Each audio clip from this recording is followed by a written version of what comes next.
restart the recording at this point now. And I'm gonna kind of go through and do a quick roll check, make sure I got everybody that's here. And let me know if I say your name and you're here, because I'm gonna call out the names that I don't think are. Natalie Gage, April, Leo, Gianna. Is Katie here with you? Callie, I saw Callie come in. I don't see Katie.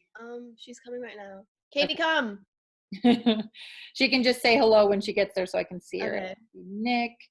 I don't see Elizabeth or Marissa. Ian Parsons. Jimena. Audrey. Wyatt. Sol. Claire. Phoenix. Jackson. Jesse.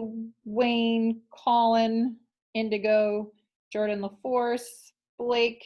Natalie. Both Natalies.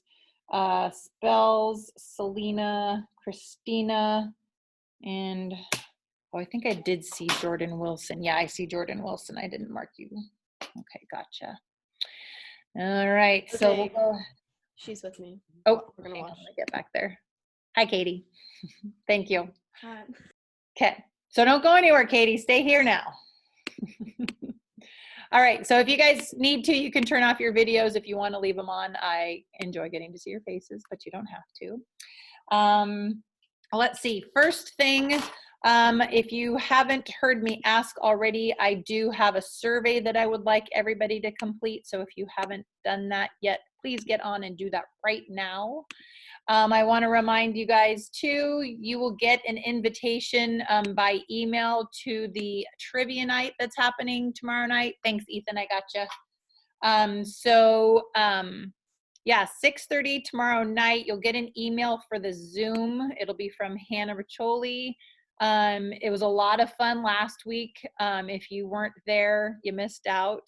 My favorite part was Senior Brown. After he won, he gave this acceptance speech at the end, which was great. I loved it. So anyway, have your Kahoot ready to go, probably on a phone while you've got the Zoom going on a computer, and it was a lot of fun. So join us. I'll be there, and it was fun. Okay, so that's the first thing. Do the survey. Do the survey if you haven't done the survey yet. There's 26 responses in there right now, and I should have, like 60. So do the survey. Do the survey. Hey, did I mention do the survey?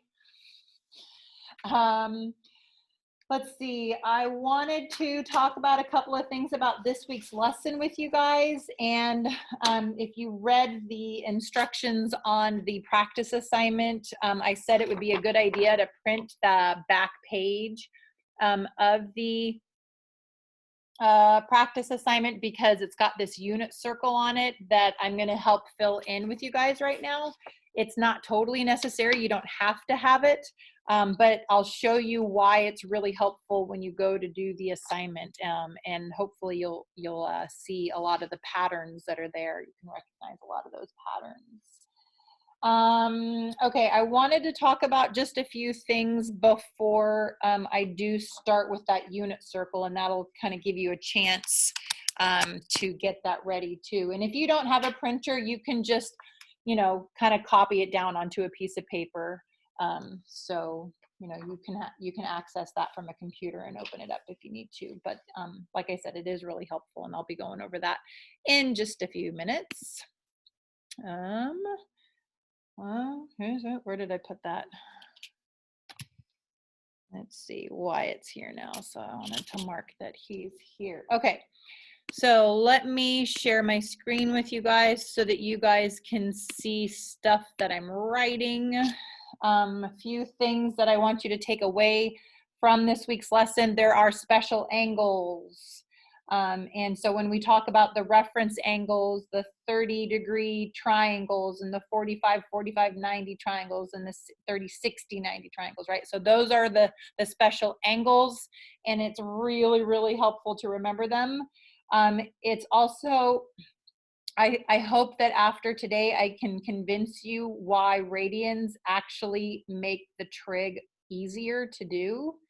That's a pi/6 is the same as the 30-degree angle, The 45 degrees is the same as the pi over 4, and the 60 degrees is the same as the pi over 3.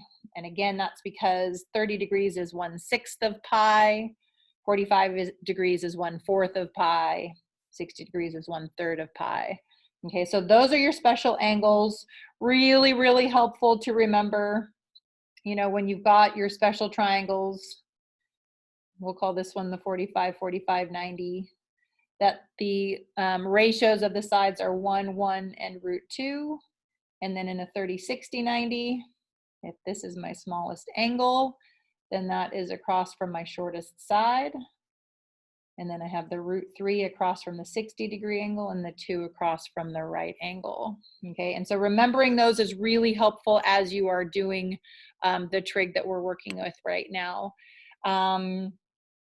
The thing that makes the radian angle so much easier to work with is, and you'll see it as we work on the unit circle, every reference angle of 30 degrees is like 30 degrees and then 150 degrees and then 210 degrees. And there's nothing that helps you recognize that its reference angle is 30 degrees. But with the radian angles, the reference angles are pi over 6 and 5 pi over 6 and 7 pi over 6 and 11 pi over 6. And so you'll recognize, you'll have that 6 in the denominator, which tells you that that reference angle there is 30 degrees, which tells you that this is the triangle that you're using to help you to find the side lengths. So those are things that really, really help. Another thing that's very helpful is in a unit circle that has a radius of 1 unit, the quadrantal angles are the angles that are in between quadrants. So like 0 degrees or 0 radians, 90 degrees or pi over 2 radians, the 180 degrees or pi radians, the 270 degrees or the 3 pi over 2 radians. Those are all the quadrantal angles. And it's really, really helpful whenever I do trig like this and I have to find like cosine of 90 degrees or cosine of pi or something like that. I will quickly just draw myself a circle in a coordinate plane, and not even with the angles written in there, just a circle with a coordinate plane. And if I needed to know cosine at pi, then I would go, okay, well, that's going to be the x value at this point right here. And so then I would quickly just write down what are the coordinates for that point. And since I need to know cosine at pi, and I know cosine is the x value there, then I can quickly see what that value is. And so then it's not a memorizing thing, it's just something that you can draw quickly and recall quickly. Okay, so just knowing that because this circle has a radius of 1, this point here is over 1 up 0. This point up here would be over 0 up 1. Right, this one I've already labeled here because it's back 1 and up 0, so -1, 0. And then this point down here would be over 0, down 1, so 0, -1, right? And so easy to find those points because the radius is 1 unit and you're just going to the right 1 and up 0, right? And so that's pretty easy to do quickly to help you recall those. Sometimes my document camera freezes, so if you guys would just unmute and let me know that it's frozen, then I can fix it real quickly. That happened last class and I didn't know for a while, so just unmute yourself and say, Ms. Grassel, it's frozen. There is one part in the notes where they simplify a complex fraction. And so I wanted to talk about that because he goes so fast, right? And it's okay to pause and to back up and replay things. But I try to make sure to talk about the things that I think are important for you. So simplifying a complex fraction is, for me, it was the second page of the notes. And let's see, we were finding the tangent of 30 degrees. And so we ended up with this 1/2 over √3 over 2. So I'm going to just take that and write that on here, the 1/2 divided by √3 over 2. And this is something that some of you guys may be like, oh yeah, I get it, I understand that. But for those of you that don't, it's a quick, easy fix, but it's hard to know how to do without understanding it. So if you think of this as 1/2 divided by, right? Think of that fraction bar as divided by the root 3 over 2. I can rewrite this as 1/2 divided by root 3 over 2. And then if you will remember, the way we divide fractions is we multiply by the reciprocal of the one being divided, right? So of the second fraction, okay? So I'm gonna do 1/2 times, and then I'm gonna flip over the root 3 over 2, 2 over root 3, and then I can multiply straight across and get the 2 over 2 root 3, but you might find that it's actually easier to divide out those 2's first. Anyway, he kind of went through the rest of that there. You definitely should stick around because I'm about to do a really big important part here. Okay, so I'm getting ready to fill in this unit circle now. So again, if you've got this printed out, this is really helpful. If you don't have it printed out, I would write down, I would kind of redraw part of it. So I'm gonna zoom out enough here so that you guys can kind of see what I'm doing here. But like I said, I'm gonna go through, not this whole thing, but I'm gonna go through parts of it, and hopefully you will see how the patterns work so that you could go through and finish it if you wanted to. And then again, I'll show you how that helps when you go to do the actual assignment.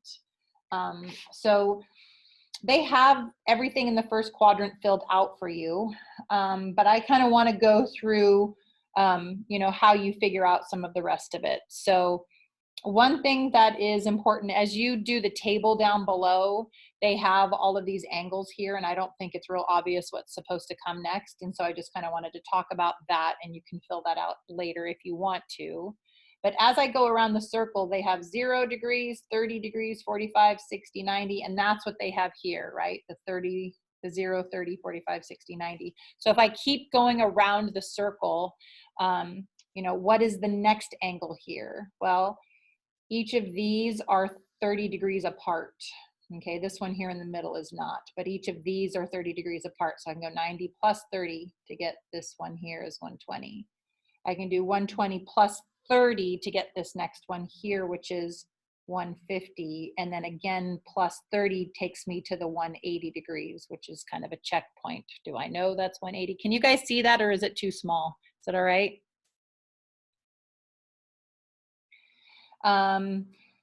In between here is, that's exactly halfway in the middle. Okay, so that's one way you can think of it, is what's exactly halfway in the middle of these. You can also go, well, this angle right here is 45 degrees away from the 90 degrees. So I could also go 90 plus 45 degrees to get this angle right here. So this one here is 135 degrees.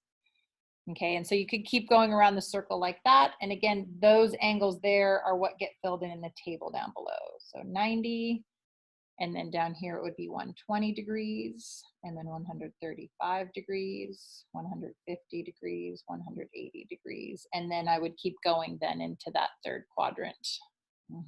Okay, so again, it's adding 30 for this one, adding 30 to get to this one, and then adding 30 to get down here to 270. This middle one here is 45 degrees from the 180, so that's the 225. Okay, so I'm gonna stop there and let you guys fill in the rest of that on your own, but that's kind of how the degree angles work. The quadrantal angles, like I said, are super important, so you should practice getting those there. I already have the 90 degrees, the 180 degrees, the 270 degrees, and the 360 degrees. So now let's write that in radians. So I've got the pi over 2 up here, and then over here I've got pi. Down here, the 270 degrees is 1.5 pi, or 3 pi over 2, and then back around to the 2 pi. So again, those quadrantal angles are really important, so you can get used to writing those in.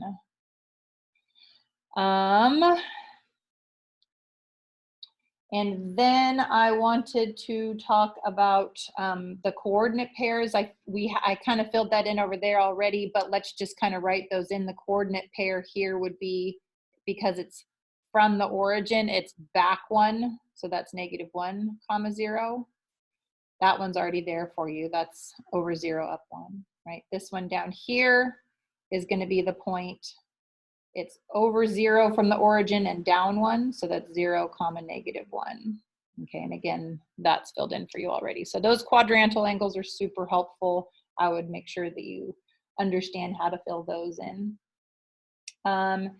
Now I want to take a minute to talk about, I'm just going to do the reference angles that are 30-degree reference angles. Okay, so the pi/6 reference angles.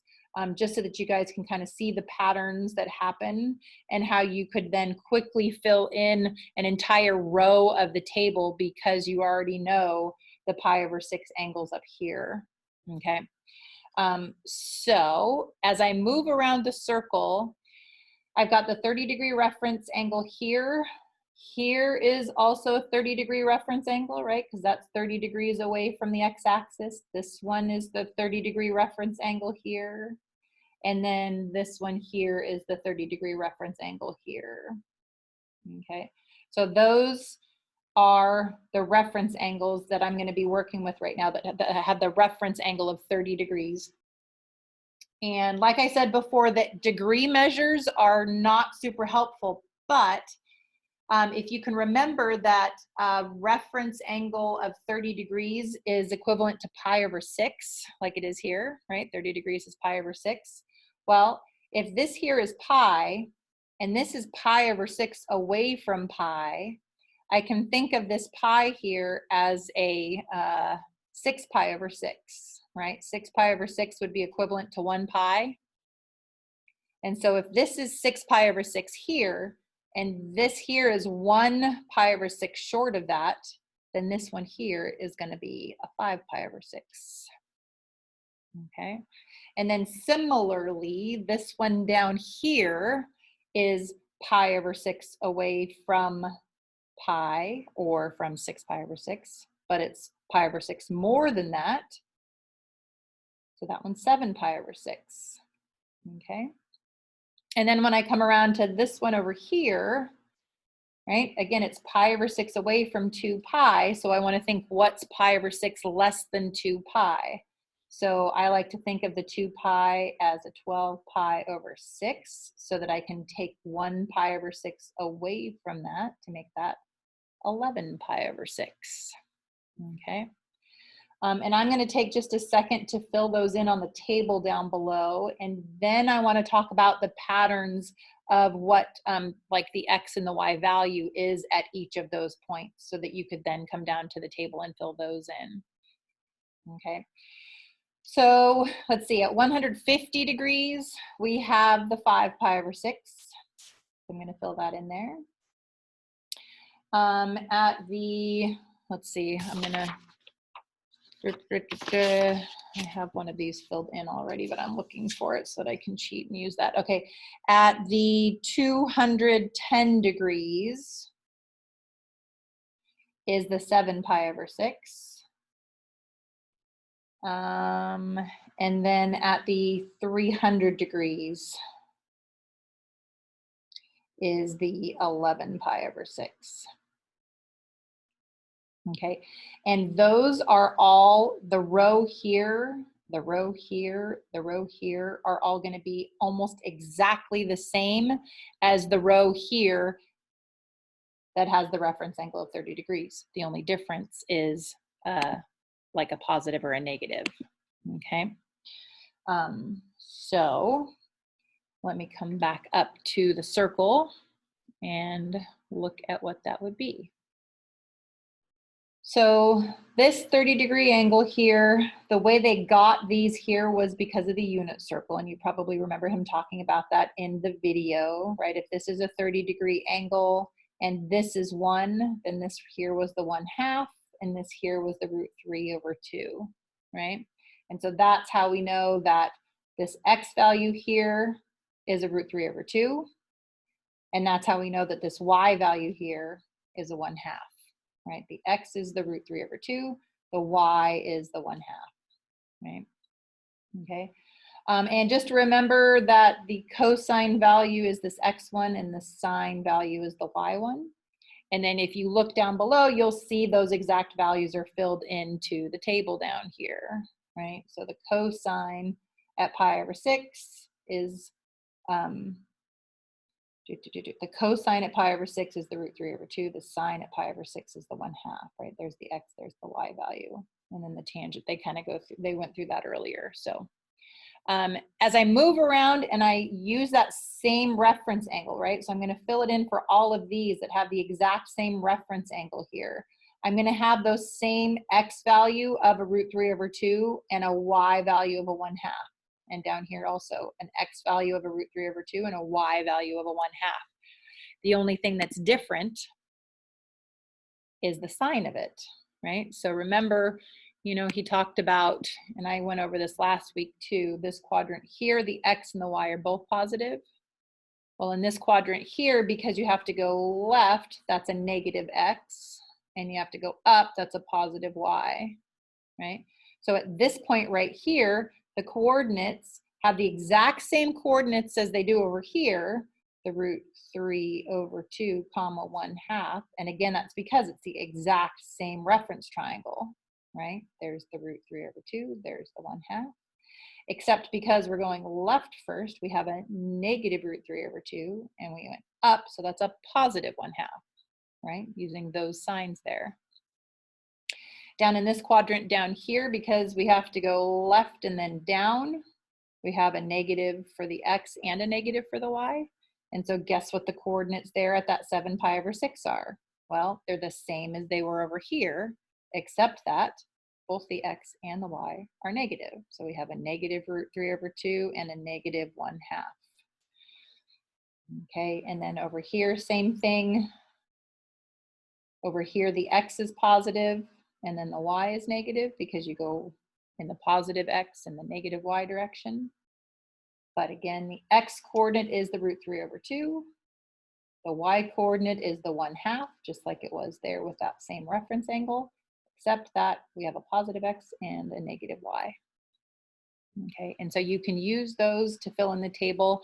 I don't usually use the table. I honestly usually will kind of either make a new unit circle or just use the one that I have here. Okay, so I'm going to take a minute now to go over a couple of the homework problems, or the practice assignment problems, I should say, because everything is homework nowadays, right? And I want to talk about how you could use that to do some of them. So I'm going to start by talking about this number 15 here, the sine of 330 degrees. And the reason I picked that one is because 330 degrees is one of those pi over 6 angles. This here is the 330 degrees. Okay, and we've already filled in, we've already filled in all of those values there on those 330 degrees, right? So if I need to know the sine of 330 degrees, I'm going to look at the y value here, right? Because the sine is the y value. And so I can look right there at 330 degrees and know that the sine at 330 degrees is the y value there, negative 1/2.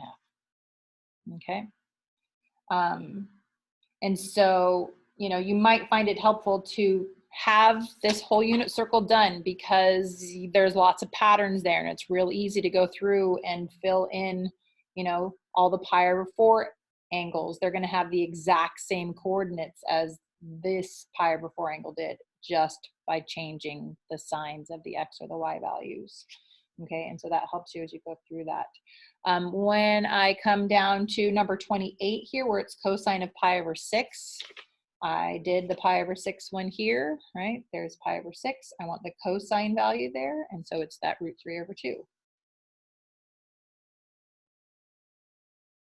Right? The sine of 5 pi over 6. And again, you can see because that 6 is in the denominator, that's how I know it's one of those same reference angles.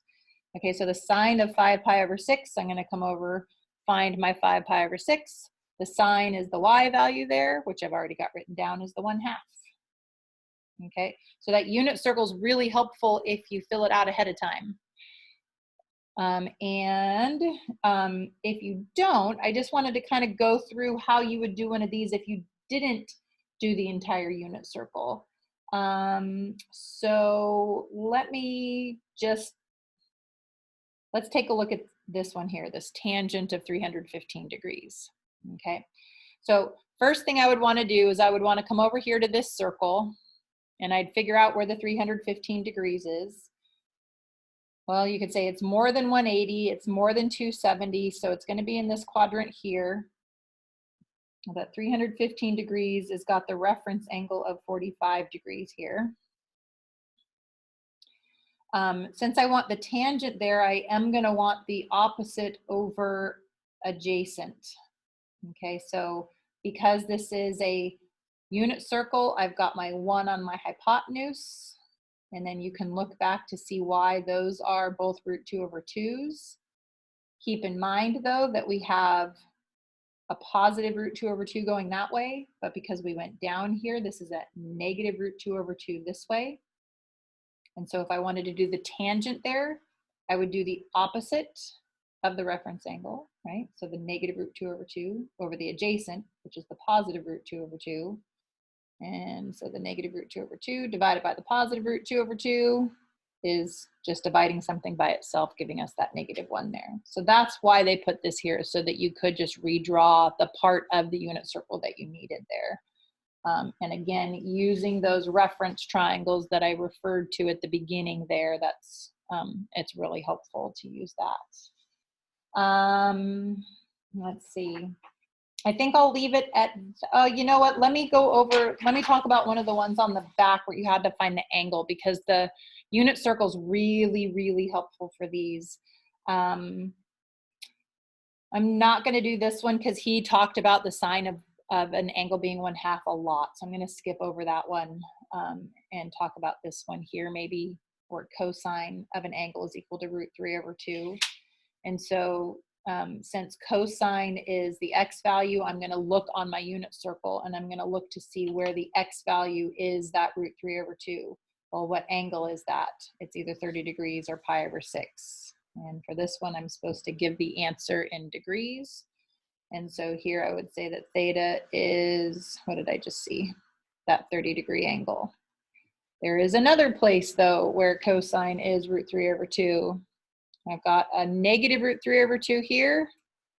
I've got a negative √3/2 here, but I've got another positive √3/2 here. And so that's that 330-degree angle. So those are the two angles there where the cosine of that angle is equal to that value there.